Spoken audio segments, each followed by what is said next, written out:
അപ്പൊ ഇന്നത്തെ പോലെ ഇന്നും ഐശ്വര്യമായിട്ട് വിളക്ക് വെച്ചാൽ അങ്ങോട്ട് തുടങ്ങിയിട്ടാ. ഇത് ഞായറാഴ്ച ദിവസമാണ്, 5:45 6 മണി ദിവസം ഏട്ടനും മക്കളും കൂടി നേരത്തെ തന്നെ എഴുന്നേറ്റിട്ട് ആർക്കും എവിടെയും പോകണ്ടല്ലോ. അപ്പൊ ഫുൾ ടൈം ഉണ്ട്. അപ്പൊ എല്ലാവരും കൂടി സൈക്ലിങ്ങിന് വേണ്ടി പോകണ്ടിട്ടാ. സൈക്കിൾ ഓടിച്ചിട്ട് പുറത്തൊക്കെ കറങ്ങാനൊക്കെയാണ് പോകുന്നത്. രാവിലെ തന്നെ വലിയ മഴയൊന്നും ഉണ്ടായിരുന്നില്ല. അപ്പൊ അച്ഛനും മക്കളും കൂടി അങ്ങനെ പോയിട്ട് ആ സമയത്ത് ഞാനിവിടെ ചായയൊക്കെ തിളപ്പിച്ചിട്ടുണ്ട്. ബ്രേക്ക്ഫാസ്റ്റിന് പ്രത്യേകിച്ച് ഒന്നും ഉണ്ടാക്കുന്നില്ല, കാരണം കുറെ ചക്കര ഇരിപ്പുണ്ട്. പിന്നെ അത് മതി നമുക്കെന്ന് പറഞ്ഞു. അപ്പൊ പിന്നെ കുട്ടികൾ അതെല്ലാം കഴിഞ്ഞ് വന്നതിന് ശേഷം ഞങ്ങളൊരു ഓംലെറ്റ് അടിച്ച് തിന്നിട്ടുണ്ടായിരുന്നേ. എനിക്കിഷ്ടമാണ് ഇങ്ങനെ കുട്ടികൾ തന്നെ ഒറ്റക്ക് ഉണ്ടാക്കി തന്നെ. ഞാൻ അവിടെ ഗ്യാസ് കത്തിക്കാനും പിടിക്കാനൊക്കെ നിന്നിരുന്നു. പക്ഷേ ഇപ്രാവശ്യം എല്ലാം ആളൊറ്റക്ക് തന്നെയാണ് ചെയ്തതും. അനിയത്തിക്കും ഉണ്ടാക്കി കൊടുത്തിട്ടുണ്ട്. പിന്നെ നമുക്കൊരു മീൻ കിട്ടിയിട്ടുണ്ടായിരുന്നു. അപ്പം രോഹു എന്ന് പറഞ്ഞ മീൻ എന്നാണ് പറഞ്ഞത്. അപ്പൊ അതൊക്കെ നമ്മൾ മുറിച്ച് നന്നാക്കി കറിയൊക്കെ വെച്ചിട്ടുണ്ട് കേട്ടോ. എല്ലാം കറി വെച്ച് തേങ്ങാപ്പാൽ ഒഴിച്ചിട്ടാണ് കറി സെറ്റ് ആക്കിയത്. അപ്പൊ പിന്നെ ഇന്ന് രാവിലെ ബ്രേക്ക്ഫാസ്റ്റ് പണിയും നോക്കണ്ടല്ലോ, അതുകൊണ്ട് നേരെ തന്നെ ചോറിന്റെ പണിയൊക്കെ വെച്ചു. ആദ്യം തന്നെ ഞാൻ കറിയൊക്കെ വെക്കാൻ വേണ്ടി നിന്നോട്ടാ. പിന്നെ അത് കഴിഞ്ഞ് ഞാൻ കറി വെക്കുന്ന സമയം കൊണ്ട് അച്ഛനും മക്കളും ഇപ്പുറത്ത് നിന്നിട്ട് മുടി വെട്ടാൻ തുടങ്ങുന്നുണ്ട്. കാരണം മുടി നന്നായിട്ട് വളരുന്നുണ്ട്, പെട്ടെന്ന് തന്നെ വളരുന്നുണ്ട്. അപ്പൊ മുടി ഒന്ന് നല്ലോണം ഒന്ന് വൃത്തിയാക്കിട്ട് പോവാന്ന് വിചാരിച്ചു. പിന്നെ നമുക്ക് ആ മീനിന് കുറച്ച് മുട്ടയും കൂടി കിട്ടിയിട്ടുണ്ടായിരുന്നു. സെപ്പറേറ്റ് വാങ്ങിയല്ലോ കേട്ടോ, മീനിൽ തന്നെ കിട്ടിയതാണേ. അപ്പൊ അതൊന്ന് ഉപ്പേരി പോലെ ഞാൻ വെച്ചിട്ടുണ്ട്. എനിക്കങ്ങനെ വലിയ നമ്മുടെ വീഡിയോയിലൊക്കെ ഭയങ്കര ടേസ്റ്റ് ഉണ്ടെന്നൊക്കെ പറഞ്ഞു. എനിക്ക് അങ്ങനെയൊന്നും തോന്നിയിട്ടില്ല. വലിയ ടേസ്റ്റ് എന്നല്ല, മുട്ടയുടെ ഒരു ടേസ്റ്റ് ഇല്ലേ നമ്മളെപ്പോഴും എങ്ങനെയായാലും കഴിക്കുമ്പോൾ, ആ ഒരു ടേസ്റ്റ് രസം ഉണ്ടായിരുന്നോ, ഇല്ല എന്ന് പറയാൻ പറ്റില്ലല്ലോ. അത് കഴിഞ്ഞ് ആ മീന് നമുക്ക് കുറച്ച് വറുക്കാൻ കൂടി എടുക്കാം കേട്ടോ. വറുക്കുന്നതിന് ഞാൻ കുറച്ച് തേങ്ങാപ്പാലൊക്കെ ഒഴിച്ചിട്ടാണ് കേട്ടോ വറുക്കാൻ്റെ വെച്ചത്. നമ്മൾ സാധാരണ മുളക് പൊടി, മഞ്ഞൾപ്പൊടി, ഉപ്പ് ഇട്ട് നല്ലോണം മീൻ സെറ്റായി വന്നപ്പോൾ ലാസ്റ്റ് ഇത്തിരി തേങ്ങാപ്പാലും കൂടി ഒഴിച്ചു.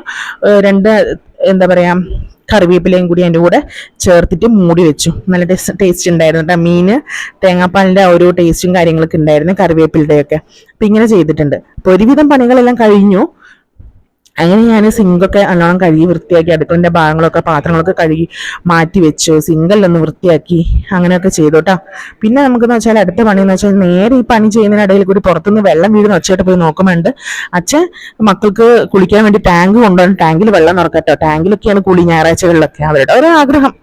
അപ്പോഴത്തേക്ക് ഈ വാഴലേട്ടം വെട്ടിക്കൊണ്ടാന്ന് കേട്ടോ. കാരണം എന്താ വെച്ചാൽ ഞാൻ എല്ലാം ചെയ്തിട്ട് എനിക്ക് ചോറ് വെക്കാൻ മറന്നുപോയി. അപ്പം തലേന്നത്തെ ചോറുണ്ടായിരുന്നു. അപ്പൊ പിന്നെ അതെല്ലാവർക്കും എത്തുന്നതുകൊണ്ട് ഞാനത് ചൂടാക്കാൻ വിചാരിച്ചിട്ട് അപ്പൊ അതിനാണ് ഈ വാഴലെടുത്ത് കൊണ്ടുപോയി ഇഡ്ഡലി ചെമ്പിൽ വെച്ചിട്ട് ചൂടാക്കാനായിട്ടെ. അപ്പൊ പിന്നെ കുട്ടികളൊക്കെ വെള്ളമൊക്കെ നിറച്ചിട്ട് 2 ആളും അരമണിക്കൂറോളം നമ്മുടെ വെള്ളത്തിലിരുന്ന് നമ്മൾ മ്യൂസിക് സംഗീതം നന്നാൻ വേണ്ടി ചെയ്യില്ല, എനിക്ക് ആ പേര് കിട്ടുന്നില്ല, അതുപോലെ 2 ആളും കയറി ഇരുന്നിട്ടുണ്ട് കേട്ടോ. എല്ലാം ഉണ്ടാക്കി കഴിഞ്ഞിട്ട് ഞാൻ ഈ എക്സ്പ്രഷൻ ഇടുന്നതെന്ന് വെച്ചാൽ എന്തിനാന്ന് വെച്ചാൽ എല്ലാം ഉണ്ടാക്കി കഴിഞ്ഞിട്ട് ചോറ് ഉണ്ടാക്കിയിട്ടില്ലല്ലോ എന്നാണ് കേട്ടോ കാണിക്കുന്നത്. എക്സ്പ്ലനേഷൻ ഇട്ടിട്ട് മെഴുകുകയാണ് കേട്ടോ, അത് നിങ്ങൾ മൈൻഡ് ചെയ്യണ്ട. ശരി, അപ്പൊ ഞാൻ ചോറ് എടുത്തിട്ട് ഇഡ്ഡലി ചെമ്പിലിട്ട് ചൂടാക്കണ്ട ചെയ്യുന്നത്, ജസ്റ്റ് ഒന്ന് ആവി കയറ്റിയാൽ മതിയല്ലോ. അത് കഴിഞ്ഞാൽ അപ്പുറത്തേക്ക് നോക്കുമ്പോൾ അപ്പുറത്തെ വീട്ടിൽ ഞാൻ പറഞ്ഞല്ലോ, എന്റെ മുമ്പത്തെ വീഡിയോയിൽ ഞാൻ ഇട്ടിട്ടുണ്ടായിരുന്നു റംബൂട്ടാൻ കുറേ ഉള്ളത്. അപ്പൊ അവർ വന്നിട്ട് കുറച്ച് പറിച്ചു പോകുന്നുണ്ടായിരുന്നു. അപ്പൊ അതൊക്കെ കണ്ട് ഞങ്ങളിങ്ങനെ പുറത്തിങ്ങനെ ഇരിക്കായിരുന്നു കേട്ടോ. ഇരിക്കുന്ന സമയത്ത് നവരത്നയുടെ ഓയിൽ ഉണ്ടായപ്പോൾ ഏട്ടൻ പറഞ്ഞു നല്ല കൂളാണ് തലയിൽ തേച്ചാൽ, ഞാൻ കുറച്ച് തേച്ചായിരുന്നു. അങ്ങനെ തേച്ചു. ആരും കണ്ടിട്ടുണ്ട്, ഇത് ഞാൻ തന്നെയാണ്. ഇതാണ് ഞാൻ വീട്ടിലുള്ള ഒരു കോലത്തിലുള്ള ഞാനാണിത്, എന്റെ സ്വന്തം ഞാൻ.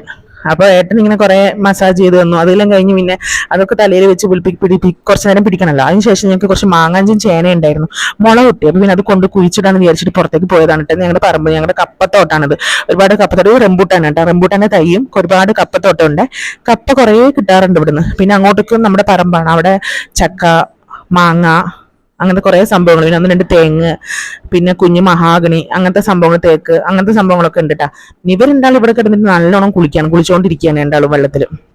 അപ്പൊ പിന്നെ അതൊരു അരമണിക്കൂറോളം ആ കുളി നീണ്ടിരുന്നു കേട്ടോ. അരമണിക്കൂർ എന്നാണ് പറഞ്ഞത് ഞങ്ങള്. പിന്നെ കുറച്ച് നേരം പറഞ്ഞു, അമ്മ വന്ന് വീഡിയോ എടുക്ക്, ഞാൻ കുറച്ചു നേരം വെള്ളത്തിൽ ഹോൾഡ് ചെയ്യുന്നത്, ശ്വാസം ഹോൾഡ് ചെയ്ത് വീഡിയോ എടുക്കുന്ന പറഞ്ഞ് നിൽക്കാണ് കേട്ടോ. അപ്പൊ മോനാണെങ്കിൽ 100 വരെ എണ്ണുന്ന വരെ അവൻ ഇങ്ങനെ പിടിച്ചു നിന്നു. ഇങ്ങനെയൊന്നും കുട്ടികളെ ഒറ്റയ്ക്കൊന്നും കുളിക്കാൻ വേണ്ടി വിട്ടു പോയല്ലോ. ഞങ്ങൾ ഒറ്റയ്ക്ക് അല്ല, ഞാൻ അടുക്കളയിൽ നിൽക്കുമ്പോൾ കുട്ടികൾ പുറത്തുണ്ട്. അപ്പൊ നമ്മൾ ശ്രദ്ധിക്കുന്നുണ്ട് കുട്ടികളെ. 2 ആളും അതിനകത്ത് കുറച്ചു നേരം അടങ്ങിയിരുന്നോളും കുളിക്കാൻ വേണ്ടിയിട്ട്. കുറച്ചു നേരം അതിൻ്റെ ഉള്ളിൽ നിന്ന് കുളിയൊക്കെ കഴിഞ്ഞ് 2 നല്ലോണം നല്ല വെള്ളത്തിൽ വന്നിട്ട് കുളിക്കൂട്ടാ. അപ്പൊ മൂത്ത ആള് ചെയ്യാനാണ്, ഇപ്പൊ ചെറിയ ആൾക്കാർ ചെയ്യണം. അവളുടേതായ രീതിയിൽ കുളിക്കുന്നുണ്ട് കേട്ടോ. അപ്പൊ കുളിയും ജപമെല്ലാം കഴിഞ്ഞ് തിരിച്ചു വന്നു. അപ്പോഴത്തേക്ക് എന്റെ കുളിയൊക്കെ കഴിഞ്ഞിട്ട് പിന്നെ ഞങ്ങൾ റൂമിലിരുന്നോ അകത്തിരുന്ന് പഠിക്കാനുള്ള കുറച്ച് ഹോംവർക്ക് ഉണ്ടായിരുന്നു. അപ്പൊ അതൊക്കെ ചെയ്യുമ്പോഴത്തേക്ക് ഏകദേശം ഉച്ച സമയമായി. അപ്പൊ നമ്മൾ ഭക്ഷണം കഴിക്കാൻ വെച്ചു. ചോറും മീൻകറിയും മുട്ട ഉപ്പേരിയും പിന്നെ കുറച്ച് ഉള്ളി സാമ്പാർ ഉണ്ടായിരുന്നു കേട്ടോ. പിന്നെ ഇത് മീനിന്റെ കണ്ണാണ്, അത് ഞാൻ ജസ്റ്റ് കാണിച്ചു തന്നുള്ളൂ. കുട്ടികൾ വീട്ടിൽ കാണിക്കാൻ പറഞ്ഞപ്പോൾ ഞാൻ കാണിച്ചെന്നുള്ളൂ. അപ്പൊ ഇത്രയും സാധനങ്ങളൊക്കെ കൂടി ഞങ്ങൾ നല്ലോണം ചോറുണ്ട്. നല്ല അടിപൊളി ടേസ്റ്റ് ആയിട്ടുള്ള ഫുഡായിരുന്നു കേട്ടോ. അപ്പൊ എല്ലാവരും കൂടി നിലത്തിരുന്ന് കഴിച്ചു. ഞാനും ഉണ്ട്. ഉള്ളി സാമ്പാറും എല്ലാം കൂടി നല്ല ടേസ്റ്റ് ഉണ്ടായിരുന്നു. ഞാൻ വെച്ചോണ്ട് പറയല്ല, അടിപൊളി ടേസ്റ്റ് ഉണ്ടായിരുന്നു. അതെല്ലാം കഴിഞ്ഞ് പിന്നെ അടുത്ത പരിപാടി വെച്ചാൽ എല്ലാത്തിനെയും പിടിച്ച് കിടത്തി ഉറക്കണം. അപ്പൊ ഞാൻ ഉറങ്ങാൻ പറഞ്ഞപ്പോഴത്തേക്ക് എല്ലാം അഭിനയിച്ച് മെഴുകുകയാണ്.